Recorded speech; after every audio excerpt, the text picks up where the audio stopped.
Hey guys, I'm Anna. Nice to meet you. If you just happened upon this video, welcome to the Anna Novia family. Please go ahead and subscribe. As I like to say, we're all cool over here. We talk about finances and getting rich and how to get rich and how to become financially free. We don't use the word rich, actually we use the word wealthy because our goal is wealth over here. But hi, go ahead and press subscribe, press the notification bell so you know when I've uploaded a video. Today actually I'm gonna tell you guys a little story. Once upon a time there was a girl called Anisha. Or no, sorry, I got her name wrong. Hold on, let me just check the story to make sure I got the name. The girl's name was actually Anaisha. Yeah. So once upon a time there was a girl called Anaisha.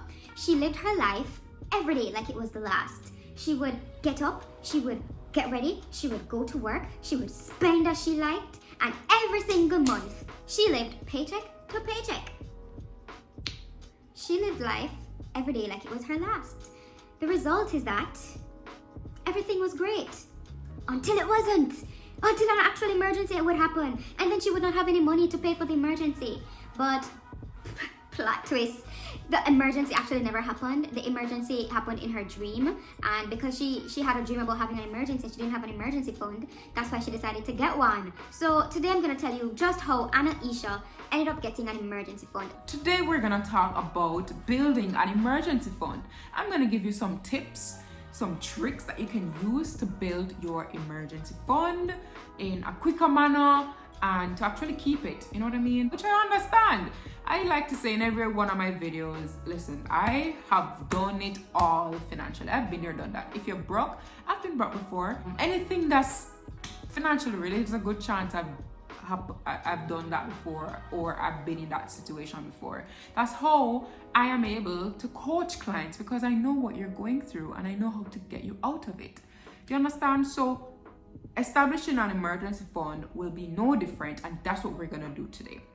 All right, so my laptop is down here, that's why I'm looking down, guys. So if you can forgive me, this season or this quarter, whatever is left of it, I'm not here to play. I am coming with fully prepared notes on the works. I have things I want to teach you. I have tricks that you have never seen, honey. I want to show you some of them. If you want to know all of them, you need to join the Money Society. And more information on that at annapalomina.com. The first tip I'm going to give you is, or the first thing you need to do when you have decided that you're going to do an emergency fund, you need to set up a special account, a separate account at a bank that you do not do business with normally. So for example, if you do most of your banking with Scotia and some banking with NCB, you want to start an account at like maybe JMMB, a bank that you don't ordinarily go to. Why? Again, something I'll say for my new subscribers, I am heavy into science. I like research. I like you showing me proof to me. I like that. I don't like you just telling me things and there's no science behind it. So a lot of my information is backed by psychological facts, big on the brain, you know what I mean? But the reason why you need to set up a special account is you need to separate your funds. When you have one account from which you save, spend, invest, the works, your brain, when you look at that account, it's gonna think that it has money. It's gonna assume you have money. It knows that some of this has to be spent in expenses, but it just looks like a lot of money. So you know what happens? You spend until you're broke again, right? We don't want that. So we need to set up a separate account that you don't even look at. You only look at like once a quarter just to make sure it's all there type thing. But you don't want anything that you have a debit card to. You want it not as easy to have access to this account. So set up a separate account. Another tip as relates to setting up an account, you need to make sure it's an interest-bearing account. Why? Because there's this thing called inflation, which is the thief of money, basically. What it is that, boy, I could do a whole video on inflation, but inflation is the rate at which, or the inflation rate is rate at which your money loses value. So if inflation is at 4%, it means your money has lost value by 4%. That's pretty much what it is, give or take. So the result is that if you are saving money in an account or under a mattress that don't have any interest, when inflation hits, you think you have $100, you're gonna see $100, visually the $100 is there. But when you take the $100 and go to the store, the amount of things that the $100 can buy will be severely reduced. That, my friend, is inflation at work.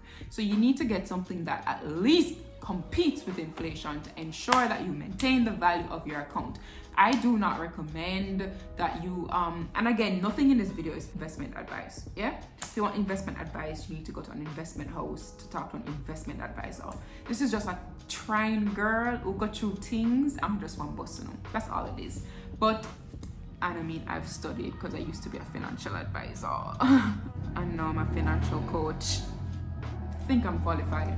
But anyway, you want to make sure that you at least compete with inflation. You don't want to try though to earn no wicked interest on your emergency fund. Do not invest your emergency fund in anything risky, not even moderately risky. You don't want to risk your emergency fund any at all. You want something as low risk as possible, something that's producing. If it gives you 4%, great, run with it. If it gives you even 3%, great, run with it for your emergency fund. We're not trying to play no risky nothing with your emergency fund. You here thinking you have emergency fund, emergency strike, and then you go check the emergency fund and here say you have $0.00. Sir, we don't got no time for that. So you need to make sure that you open a separate account, but make sure that it's an interest-bearing account, interest-bearing, but don't invest your money in anything risky. Cause I never told you. The second thing you need to be aware of, or you need to do when you decide you want to do an emergency fund, you want to make an emergency fund, is you need to sit down. I love this. Yes, everything you need to sit down for. Yep, exactly. You need to sit down and you need to get a pad of paper, pencil, pen, whatever it is, and you need to clearly state reasons that would allow you to access this emergency fund. Why you need to sit down and write it out. Again, the brain, you can talk yourself into and out of anything, okay? Attorneys do this. Attorneys can do this like, whoop, because you're trained to argue either side. You can argue like for or against. You're literally trained to do that. But regular people can do that too. It's just that you probably won't do it as quickly. Bottom line is your brain can argue against or for any point. And that point could be, should I use the emergency fund? Your brain can make us an argument for either side. So that's why you need to have a clear set of rules. You don't rely on your brain and your memory to see if you're going to touch your emergency fund. If something arises, you need to go back to this pad of paper to see if if the situation falls under any of these rules that you have on your pad of paper. Now, for me, for example, and something I need to say, a party doesn't qualify as an emergency. Even your best friend's bachelorette party that you just remember that going to happen this weekend does not qualify as an emergency.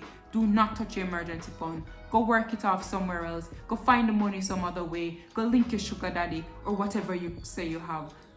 I don't know. Go ask your mother. But you're not touching the emergency fund, okay? The third point is you need to ascertain what the emergency fund needs to have, aka you need to know what the emergency fund goal is. So how do you do that? Well, you first have to tally all your essential monthly expenses, which you should have done if you have a budget, but you need to tally your essential monthly expenses. And this, guys, includes your loan payments. Say with me, repeat after me. My essential monthly expenses include my loan payments. Okay? So you're gonna tally your monthly expenses, and you're gonna multiply this by a factor. Now I say a factor because the factor depends on you, your job. It depends on so many things.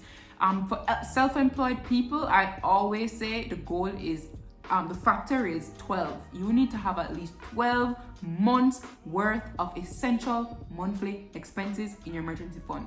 If you work by contract, 6 months. If you work If you are, for example, a life insurance agent, 6 months. If you're a doctor, 3 months, because there's a good chance you can probably get a job again if you lose your job. That's the thing, you have to assess your industry. See how hard it would be to get a job if you were to lose your job. See how easy it would be. See how easy it would be to get a job that pays you in the same range. You have to assess your thing. But for me, it's 12 months. That's an emergency fund, especially for self-employed professionals.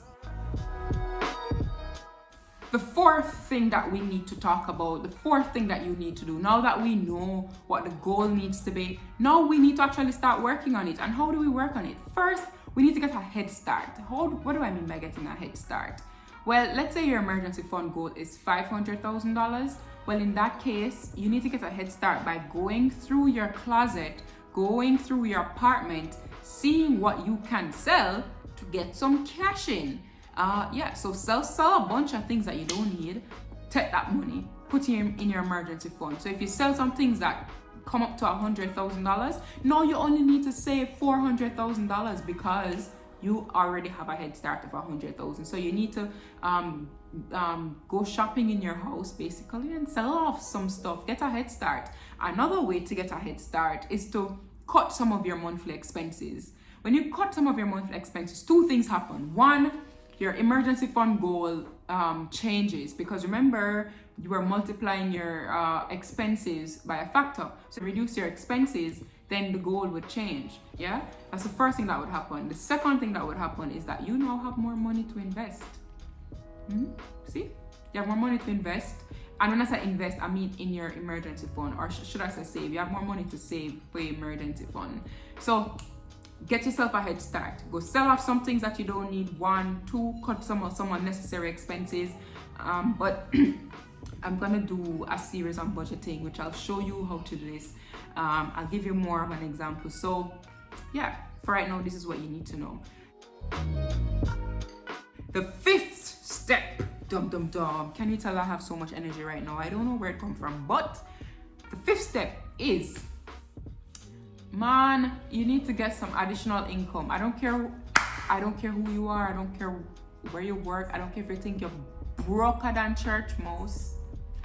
I don't care. You need to get another source of income. Anybody can get another source of income. It's not that hard. If you do some research, if you do some self-examination to see what you can offer, and you sell something. If I even go a price, I'll go sell some cookie. No. But you need some additional source of income. You need to do this. This is how you expedite your emergency fund goal. I mean, something that I should have said in the beginning of the video. This video is to teach you how to build an emergency fund fast. Forgot to say that part, but I'm saying it now. So yeah, back to this. If you want to expedite that goal, you need to get some additional income. Go buy one price mark cake, cut it up and sell after the slice them. I don't know, find something though. I've built so many streams of income, lost some too, built back some, lost back some. Like I've done this whole thing, and I've counseled over 100. If I'm supposed to include my Sagicor clients, I've done over 200-300. I've coached over 200-300 clients.